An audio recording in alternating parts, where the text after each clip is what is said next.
Você vai ter que abrir aí na sua Bíblia, né? Que eu não trouxe a cola aqui na tela, né? Mas fique tranquilo que eu vou ler para você, tá? Eu vou ler para você. Diz assim o texto da palavra do Senhor, Atos 2, de 42 a 47. Eles se dedicavam ao ensino dos apóstolos, eles quem? A igreja primitiva. Eles se dedicavam ao ensino dos apóstolos e à comunhão, ao partir do pão e às orações. Todos estavam cheios de temor e muitas maravilhas e sinais eram feitos pelos apóstolos. Os que criam mantinham-se unidos e tinham tudo em comum. Vendendo suas propriedades e bens, distribuíam a cada um conforme a sua necessidade. Todos os dias continuavam a reunir-se no pátio do templo e partiam pão em suas casas, e juntos participavam das refeições com alegria e sinceridade ou singeleza de coração, louvando a Deus e tendo a simpatia de todo o povo. E o Senhor lhes acrescentava diariamente os que iam sendo salvos. Vamos orar? Pai, nós estamos diante da Tua palavra que foi lida, Pai, e pedimos, Deus, que ela fale aos nossos corações nesta noite, Pai. Tenha liberdade no nosso meio, Deus, que a nossa atenção esteja na Tua voz, na Tua palavra nesta noite, Pai. Por isso, ministra aos nossos corações, é o pedido que fazemos, no nome santo do nosso Senhor Jesus. Amém e amém. Uma igreja relacional, esse é o tema de hoje. O texto nós já lemos, né, que é um texto conhecido da igreja. O livro de Atos é muito conhecido da igreja, e principalmente esse texto, né, o início de Atos, que vai falar ali de como os nossos irmãos, né, lá da PIB de Jerusalém, né, os nossos irmãos da igreja primitiva, como eles se comportavam, o que eles faziam, né, como era a vida daqueles nossos irmãos da igreja de Atos dos Apóstolos, a igreja que era dirigida pelos apóstolos, os apóstolos que caminharam com Jesus durante 3 anos e meio. Como era a realidade vivida por esta igreja. E por isso é muito importante a gente sempre voltar para entender, né, e aprender com esta igreja. Esta igreja era uma igreja relacional, que é o tema da mensagem de hoje. Relacional. Eles viviam em relacionamentos. Mas isso começou a mudar no início do século IV. No início do século IV, essa realidade da igreja começou a mudar. No século IV, esses primeiros irmãos, eles já não estavam mais vivos, certo? Eles estavam vivos lá da década de 30 do primeiro século até a década de 70, 80. Já o João, né, é o que mais vive, e ele morre mais ou menos lá no ano 100, de número 100. Mas a gente está falando aqui que essa realidade ela começa a mudar no início do século IV. No início do século IV. Mais especificamente lá no ano 313, mais ou menos, da era cristã. Então, todos esses primeiros irmãos já tinham morrido. Mas a igreja continuava existindo, porque os filhos tinham os filhos e as gerações seguidas continuaram a levar o evangelho, e a igreja crescia. A igreja crescia, numa realidade diferente de hoje, mas a igreja, ela crescia e se fortalecia de formas diferentes da de hoje. O que começou a acontecer no início do século IV? Constantino era o imperador no início do século IV. E aí, Constantino, se você estuda até na escola, né, em aulas de história, você vai aprender sobre Constantino. Constantino, ele se converte. Existe aí uma discussão se ele se converte de verdade ou não, se ele entende que o cristianismo estava crescendo tão fortemente que ele quer aproveitar essa onda. Enfim, a gente nunca vai saber se ele se converteu ou não de verdade. Isso não importa. O homem já está morto, né? Esse é o problema dele. O fato é que ele se converte em 312. Ele se converte em 312. E aí, em 313, mais ou menos um ano depois, o que que ele promulga? O Édito de Milão, em 313. Um pouquinho menos de um ano depois dele se converter, ele promulga, então, esse édito, um edito, né? E o nome era Milão, né? Porque foi feito lá. O que a partir desse édito acontece? Acontece liberdade religiosa. Os cristãos que eram marginalizados, os cristãos que eram perseguidos, os cristãos que eram mortos, que serviam de espetáculo lá no Coliseu, enfim, isso é verdade. A foto não é verdade, né? Mas a história é real. É real. Os cristãos que eram perseguidos, que eram jogados para as bestas feras, eram um espetáculo para o mundo. Agora, a partir desse édito de Constantino, eles passam a ser favorecidos pelo Estado, favorecidos pelo império. Agora, em vez de perseguidos, de fugirem, eles começam, os nossos irmãos cristãos, começam a receber recursos e propriedades do império. Então, antigos templos que eram para cultos pagãos, a vários deuses gregos, agora são doados, são dados para os cristãos. Recursos são dados para eles. E agora eles não mais se reúnem nas casas. Agora os cristãos não mais têm os seus cultos dentro dos lares, e na maioria das vezes escondidos. Agora eles vão para os palácios, para os grandes templos, que todos foram convertidos, né? Convertidos em templos agora cristãos. E eles passam, então, de uma igreja relacional para uma igreja institucional. A igreja perde o relacionamento pessoal. A partir do início do século IV, existe essa mudança na história da igreja, e essa mudança é muito profunda. O tempo vai passando, e agora, ainda no século de número 4, 380, agora quem é o imperador da vez, imperador romano, é Teodósio I. Em 380, ele dá um passo além. Constantino, ele dá liberdade religiosa para os cristãos. Teodósio, ele dá um passo além. Teodósio coloca a igreja cristã, o cristianismo, como religião do império. Agora, a religião oficial do Império Romano é o cristianismo. E isso se fortalece ainda mais nessa ideia de que igreja não é mais relacional. Igreja é institucional. A igreja é uma instituição. Imagina, o império é um império. E se você não faz parte da religião do império, você vai sofrer danos por isso. Vai sofrer danos. Você vai na UPA lá do Império Romano. Aí te pede a identidade. Aí na identidade não está que você é cristão. Provavelmente você não vai ser atendido, né? Não vai ser atendido. Você vai prestar um concurso público no Império do século IV. Qual a sua religião?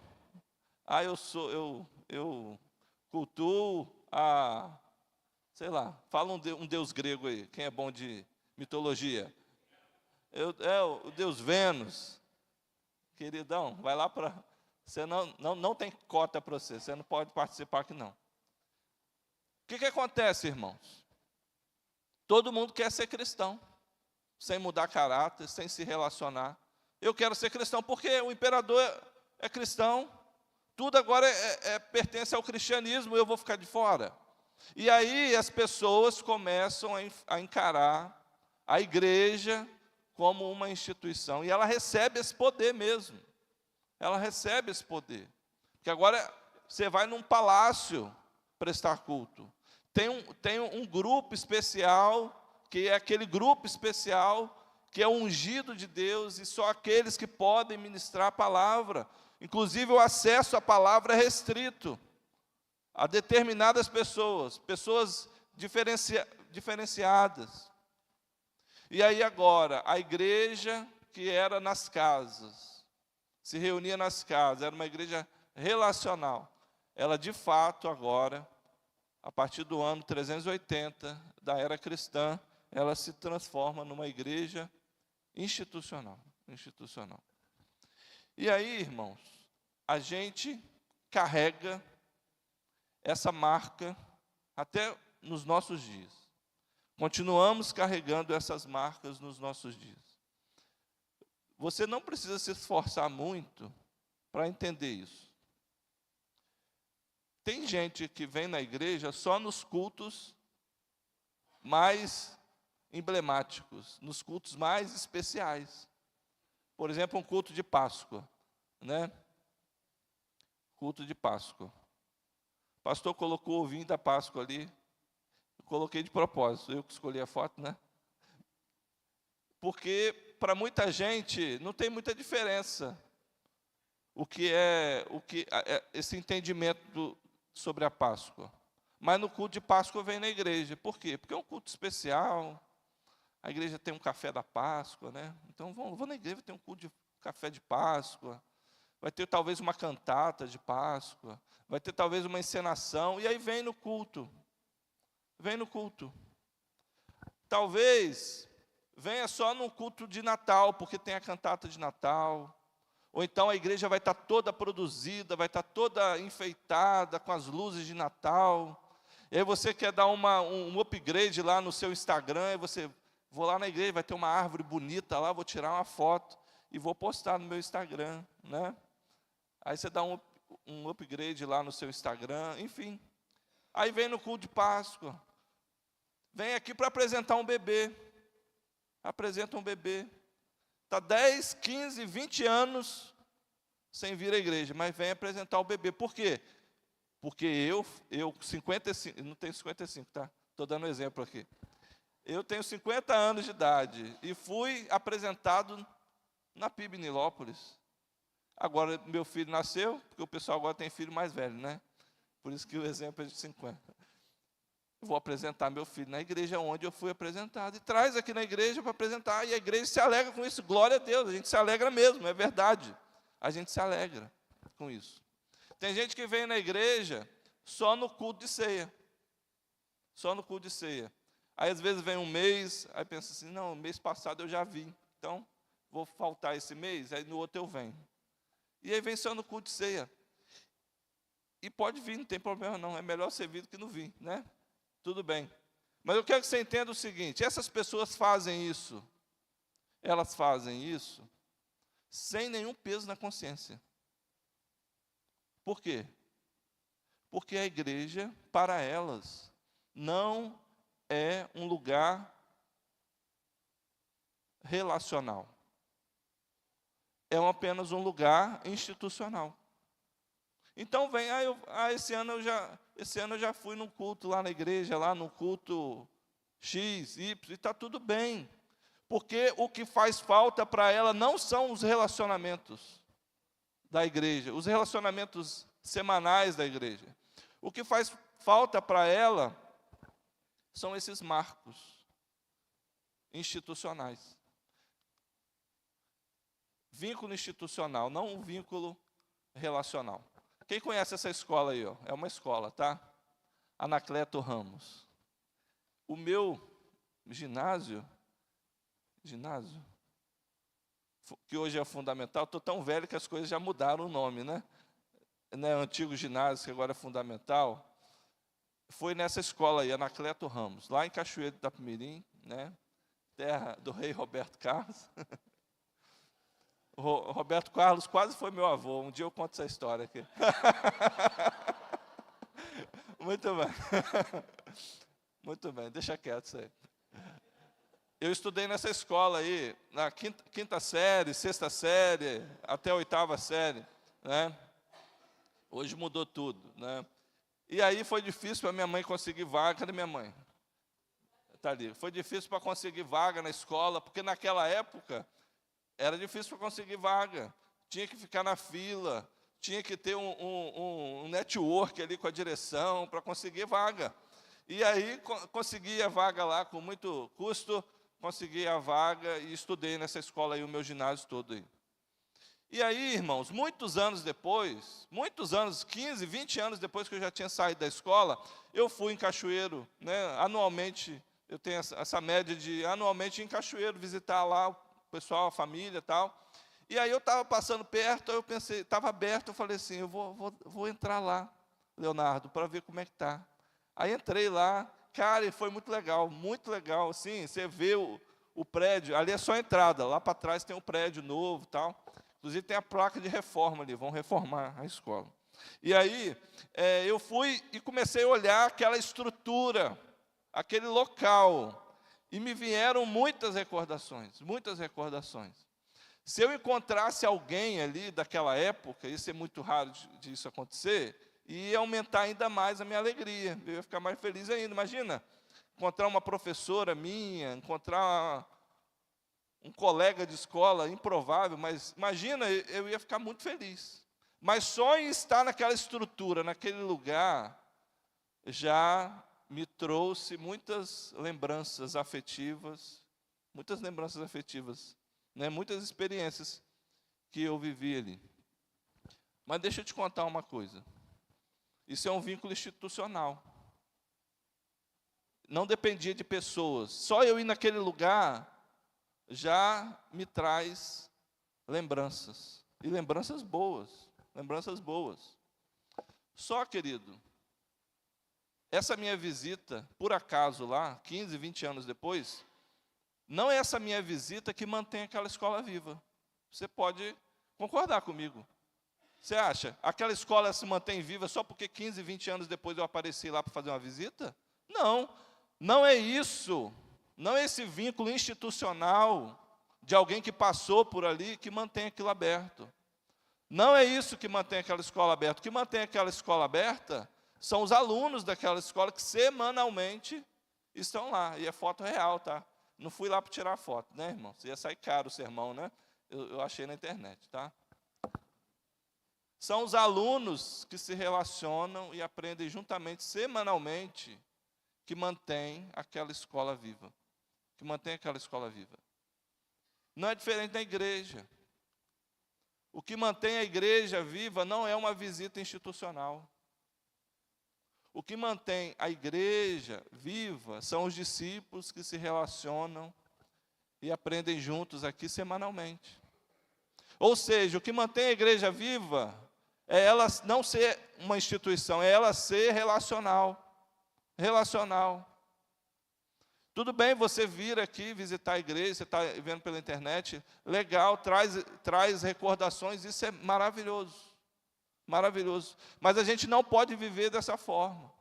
A gente precisa se tornar, de fato, encarar a igreja, né? Estamos aqui, estamos vivendo isso. Mas nós precisamos encarar a igreja como algo relacional. A verdadeira igreja de Jesus, ela é relacional, uma igreja relacional. E é sobre isso que a gente vai pensar rapidamente aqui nesta noite. Então, diz o texto de Atos 2:42, o primeiro verso que nós lemos. Eles, os crentes, os nossos irmãos do passado, eles se dedicavam ao ensino dos apóstolos e à comunhão, ao partir do pão e às orações. Quero pensar com você, refletir com você, quais eram as relações que esta igreja ela tinha. E a primeira relação, o primeiro relacionamento dessa igreja é relacionamento com a palavra. Veja só o verso. Eles se dedicavam ao ensino dos apóstolos. O que é o ensino dos apóstolos? É a nossa Bíblia hoje. O ensino dos apóstolos é o nosso Novo Testamento hoje. Quem ensinava as histórias de Jesus para aquela igreja? Os apóstolos. Jesus já tinha retornado para o céu. Então, quem contava as histórias, os milagres, os prodígios? Quem motivava, quem direcionava, quem falava que estava certo, que estava errado, a direção a seguir, eram os apóstolos. Por isso eles estavam aprendendo com os apóstolos, o ensino dos apóstolos. Aí você que sabe de Novo Testamento, você vai falar assim, mas Marcos, pastor. Marcos não era apóstolo. E ele escreve, né, o Evangelho segundo escreveu Marcos. Ele escreve. Então a gente está estudando coisas diferentes dos apóstolos. Marcos, ele registrou ensinamentos, histórias de Pedro, do apóstolo Pedro.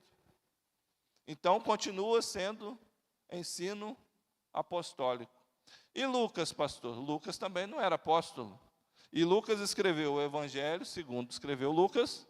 E Lucas escreveu também o livro da história da igreja, que é o livro de Atos dos Apóstolos, inclusive, que é o texto que nós estamos lendo e refletindo aqui nesta noite. Lucas, ele não era um apóstolo, mas Lucas conviveu com Paulo e escreveu histórias sobre Paulo. Além de escrever histórias sobre Paulo, ele conviveu com Paulo. A gente tem até um registro em Atos capítulo 28, 16, que diz assim, quando chegamos a Roma, e o texto continua, né? Quem escreveu o livro de Atos? Lucas, o doutor Lucas. Por isso que ele escreve assim, quando chegamos a Roma. Quando chegamos, ele e Paulo, quando eles chegaram. Ou seja, Lucas, ele conviveu diretamente com o apóstolo Paulo. Portanto, querido, todo o Novo Testamento é ensino dos apóstolos. E nós precisamos nos relacionar, portanto, com a palavra de Deus. Uma igreja relacional precisa ser uma igreja que se relaciona com a palavra de Deus. A palavra de Deus que nos instrui, ela que nos dá sabedoria, ela que nos mostra claramente a vontade de Deus. Nós precisamos nos relacionar com a palavra de Deus. Eu já contei aqui, né?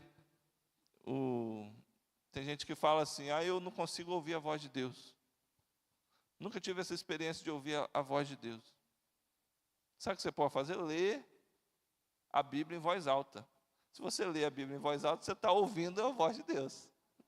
Porque a palavra de Deus, a Bíblia é a palavra de Deus. É a palavra de Deus, infalível. Infalível.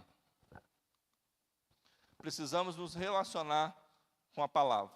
Nem todo ajuntamento cristão tem relacionamento com a palavra. Você acredita nisso? Você acha que todo grupo que se reúne, que se diz cristão, tem relacionamento com a palavra? Nem todos, irmãos. Por isso que a gente precisa ter o nosso relacionamento com ela, para a gente saber discernir se aquilo vem de Deus ou não. Se aquilo vem de Deus ou vem do homem. Se aquilo vem de Deus ou vem do inimigo. Como que a gente tem discernimento sobre isso? Se relacionando com a palavra. Vou trazer um exemplo aqui, e aí você me diga se isso tem relacionamento com a palavra. Of the king, the power, the best. Nicolas, traduz aí para a gente. Of the king, the power, the best. Se você não está ligado na internet, quem está boiando aí, levanta a mão. Temos alguns irmãos que estão boiando. Irmãos, isso aí ficou muito famoso na internet, né? Ficou famoso na internet, porque um pregador, muito jovenzinho, um adolescente, pré-adolescente, não vou falar o nome aqui não, né, mas ele ministrava, e ainda ministra, e aí do nada ele soltava essa frase em inglês aí, meio que sem coerência, porque para o ouvinte ele está falando em outras línguas. Em outras línguas, em línguas estranhas, mas não é estranho porque é inglês, né? Não é estranho. E aí, por que ele usava essa artimanha? Para impressionar, talvez para causar sei lá para que ele usava isso. Para poder mostrar que é espiritual e está falando em outras línguas, mostrar autoridade, enfim. Isso não tem relacionamento com a palavra, querido. E muita gente ficava lá ouvindo, lá, coloca a mão sobre a minha cabeça. Por que fazemos isso? Por que a gente se deixa levar por essas coisas? Muitas das vezes. Porque não temos relacionamento com a palavra. E aí qualquer coisa que aparece, a gente coloca a mão sobre a minha cabeça. Não é assim, irmãos. Não é assim. Precisamos nos relacionar com a palavra. O relacionamento com a palavra nos dá discernimento no mundo e intimidade com o céu. Discernimento no mundo. Você quer errar menos? Você quer aprender a lidar com dinheiro? Você quer ser uma pessoa que saiba lidar com o tempo que você tem? Você quer saber fazer escolhas melhores? Você quer ter discernimento, sabedoria? Quem dá esse discernimento é a palavra de Deus. Estude a palavra de Deus. Ela te dá isso, porque ela é a palavra de Deus. A palavra de Deus também nos dá intimidade com o céu. Por quê? Porque é a palavra de Deus, é a vontade de Deus. A gente entende e aprende qual é a vontade de Deus. A gente fica afinado com Deus, porque a gente sabe o que Ele quer das nossas vidas, o propósito para as nossas vidas. Precisamos de relacionamento com a palavra de Deus. E a igreja de Atos dos Apóstolos tinha relacionamento com a palavra de Deus, porque eles seguiam o ensinamento dos apóstolos. O segundo relacionamento é o relacionamento com o próximo. Ainda o verso 42. Eles se dedicavam ao ensino dos apóstolos, já falamos sobre isso, e à comunhão. Comunhão. O relacionamento com o próximo. Relacionamento com o próximo. No século III, começou o movimento monástico. O que é o movimento monástico? Pessoas entenderam assim, eu preciso me dedicar 100%, totalmente a Deus. E algumas pessoas, na verdade muitos homens, começaram a viver uma vida monástica, uma vida separada, no deserto, lá no Egito. Eles iam para o deserto do Egito, né? O que eles encontravam lá? Nada, no deserto, né? E o que eles faziam lá? Uma vida dedicada à oração a Deus. Quem estava com eles? Ninguém. Viviam sozinhos, isolados. Eles preparavam as suas refeições e viviam isolados, separados do mundo. O mundo é pecador, eu quero me separar do mundo. E se separavam literalmente do mundo, iam viver sozinhos, isolados, dedicados à oração. Uma vida dedicada a Deus. Você pode ouvir assim, caramba, que povo legal, né?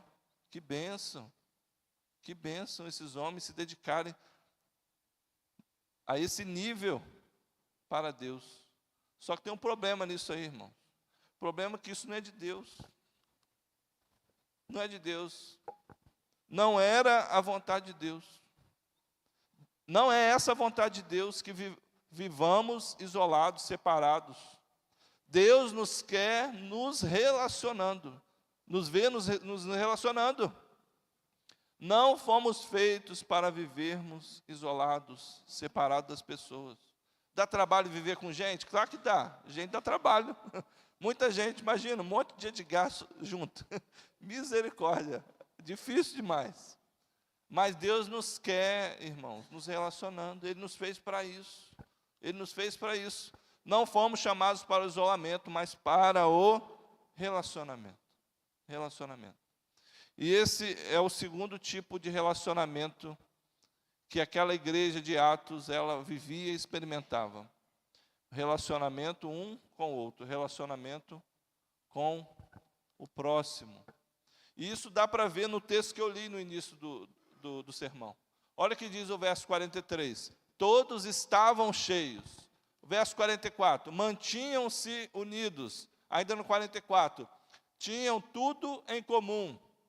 45. Distribuíam a cada um. 46. Continuavam a reunir-se. E 46 novamente. Juntos participavam das refeições. O que tem em comum ali? nos verbos. Todos os verbos estão no plural. Todos os verbos estão no plural. Por que os verbos estão no plural? Porque a igreja é plural, irmãos. A igreja é plural, não é singular. Somos plurais. A igreja é plural. Aí do verso 47, louvando a Deus. Tudo no plural. Vida cristã é plural e não individual. Então, esse negócio de que está na moda agora, como é que é? Desigrejado, isso não é de Deus. Desigrejado, não é de Deus essa moda, essa tendência. Porque não dá para viver fora do corpo.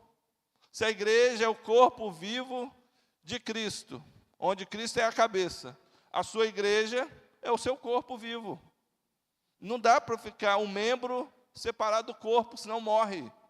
Então nós não fomos feitos para viver separados, isolados.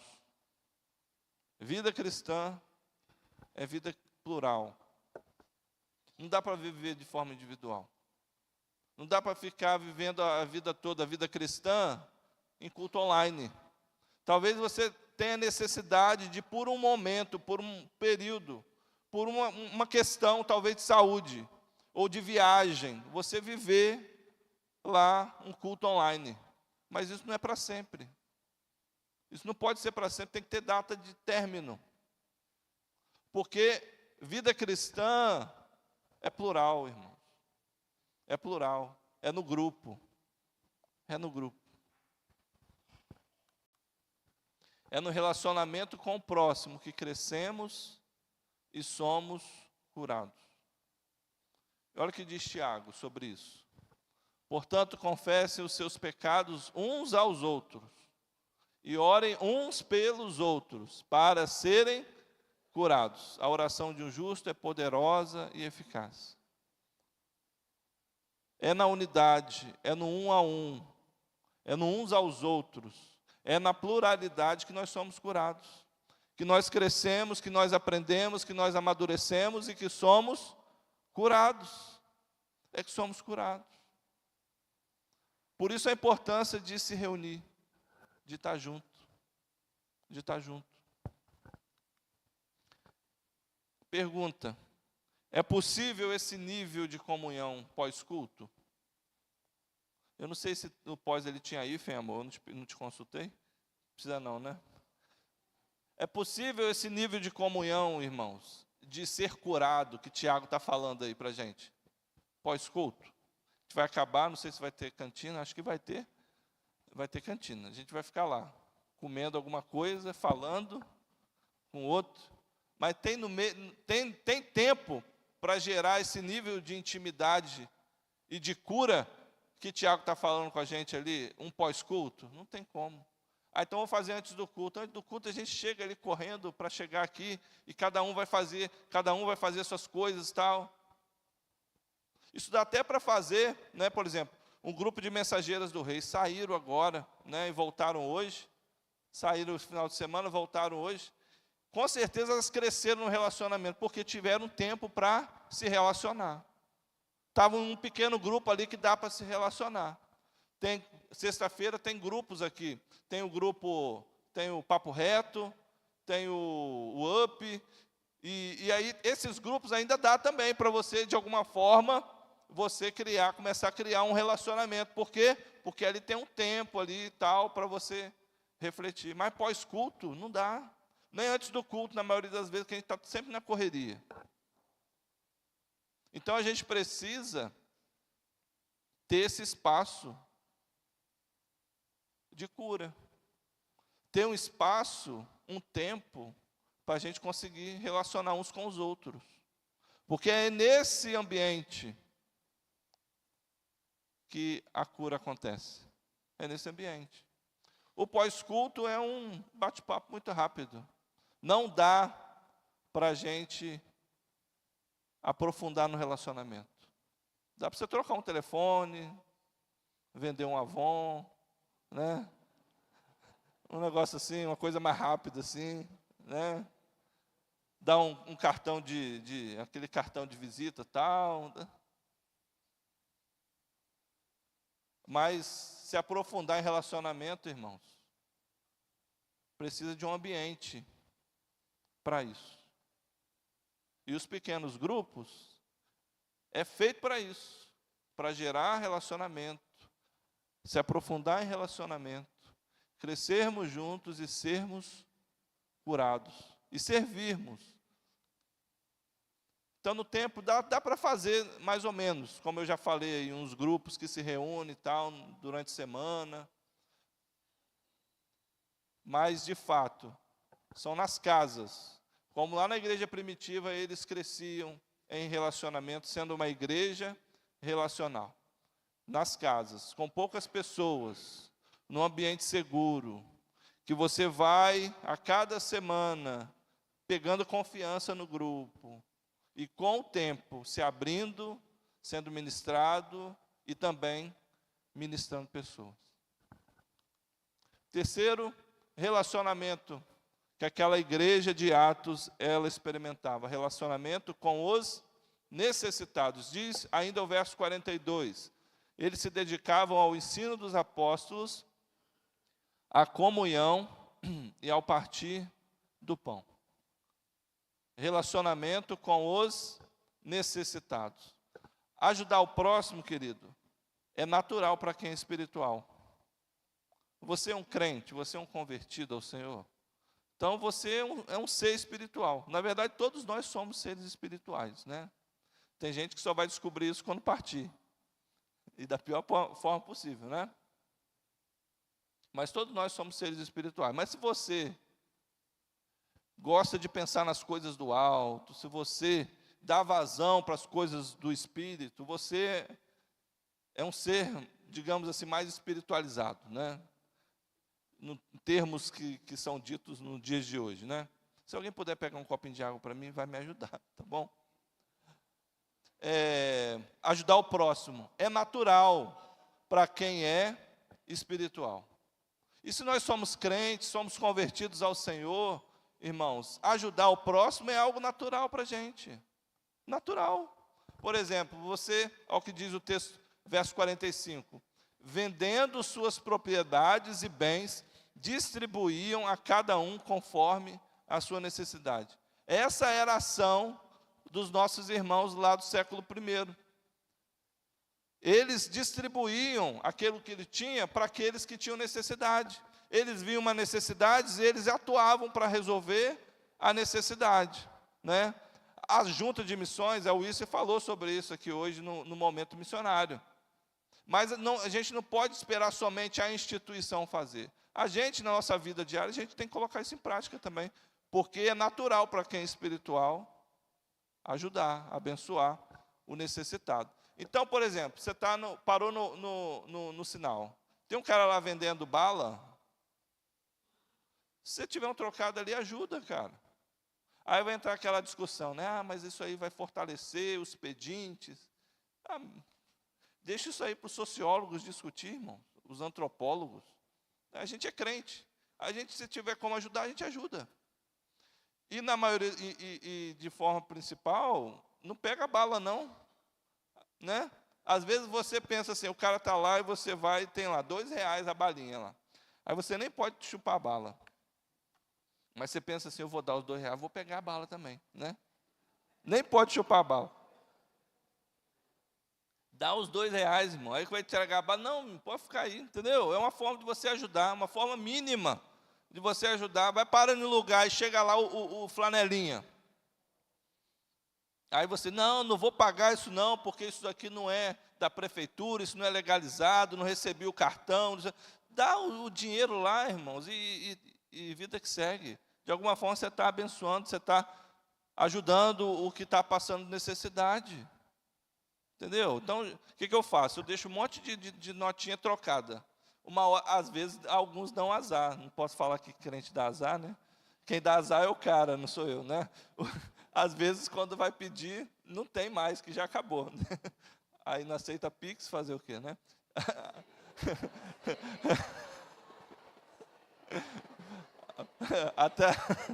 Mas aí não dá tempo, né? Aí o sinal abre, aí não dá tempo.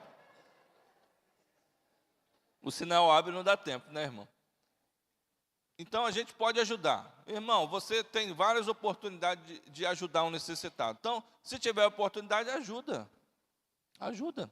A Bíblia diz que alguns receberam anjos em suas casas e nem sabiam. Então, ajuda. Se tiver como ajudar, ajuda, meu irmão. Ajuda. Não estou falando para você se pôr em risco, fazer coisa maluca, não. Você vê a necessidade, tem como ajudar, ajuda.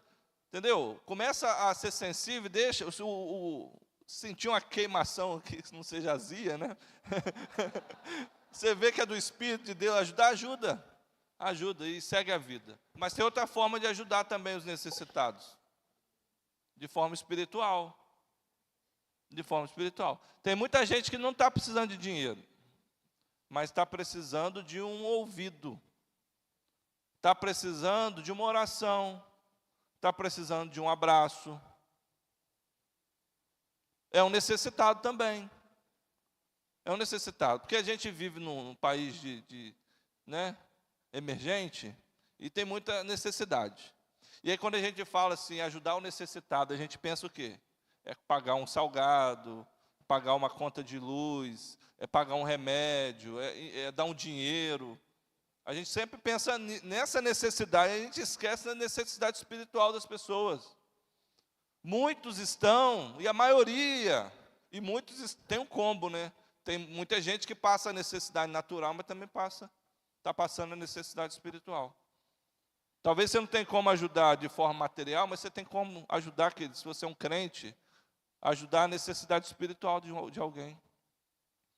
Na verdade, Deus espera que você faça realmente isso, para que a luz do Evangelho brilhe, que você salgue a terra. Então, tem alguém no trabalho, se alguém se aproximou, enfim, alguém chegou reclamando da vida, começa a ouvir. Peça a sensibilidade de Deus de você ali numa palavra certeira, numa ministração na vida dessa pessoa. Você está ajudando naquela necessidade espiritual daquela pessoa. A necessidade mais profunda do homem ainda é espiritual. Não importa o nível que a tecnologia chegue, os recursos que as pessoas alcancem, a necessidade espiritual continuará latente no ser humano. Continuará. E nós podemos ser usados por Deus para ajudar também nas necessidades espirituais das pessoas. De saciar a fome existencial de pessoas. E o último relacionamento que aquela igreja de Atos, ela promovia, era experimentado e vivido entre os nossos irmãos do passado, era o relacionamento com Deus. Diz o texto, verso 42. Eles se dedicavam ao ensino dos apóstolos e à comunhão, ao partir do pão e às orações. A oração é a nossa ferramenta para nos relacionarmos com o nosso Deus. Se a palavra de Deus é uma forma de nós sabermos a vontade dEle, a oração é a forma de nós nos comunicarmos com Ele. Como que a gente se comunica com Deus? Através da oração. A oração. E nós também precisamos ter relacionamento com Deus. É fundamental. Fundamental nos relacionarmos com Ele. E aí, fique atento a isso. O diferencial de uma igreja. O diferencial de uma igreja. Não é, querido, se ela tem parede preta. Não é se ela tem iluminação e fumaça. O diferencial de uma igreja não é se ela tem área VIP. O diferencial de uma igreja não é isso. Por outro lado, o diferencial de uma igreja também não é se ela tem piano de cauda. O diferencial de uma igreja não é se ela tem coro com muitas vozes. O diferencial de uma igreja não é se ela tem décadas de tradição. Nenhum desses quadros aí é o diferencial da igreja. Não é. Porque tem casa de show lá fora, ao mesmo tempo que tem Grêmio, né? Então tem uma extremidade, tem outra. Entendeu? Tem clube. Essas coisas tem lá fora, que dá para tem casa de show, tem casa também de orquestra sinfônica. Então, o diferencial, irmãos, não são essas coisas. O diferencial de uma igreja é se ela tem a presença de Deus. Essa é a diferença da igreja. O diferencial da igreja é esse. É esse. As outras coisas que eu falei ali são acessórios, que vão mudando conforme o tempo vai passando. Acessórios. Mas a essência da igreja é, tem a presença de Deus. E para ter presença de Deus, tem que ter relacionamento com Deus. Relacionamento com Deus. A presença de Deus se manifesta no relacionamento com Ele. E a melhor forma de nos relacionarmos com Deus é através da oração. Da oração. A igreja de Jerusalém orava, e porque orava, tinha relacionamento com Deus. E eu quero terminar com esse verso aí, o verso 47, que é o último verso que a gente leu lá no início do sermão. A gente leu de 42 a 47.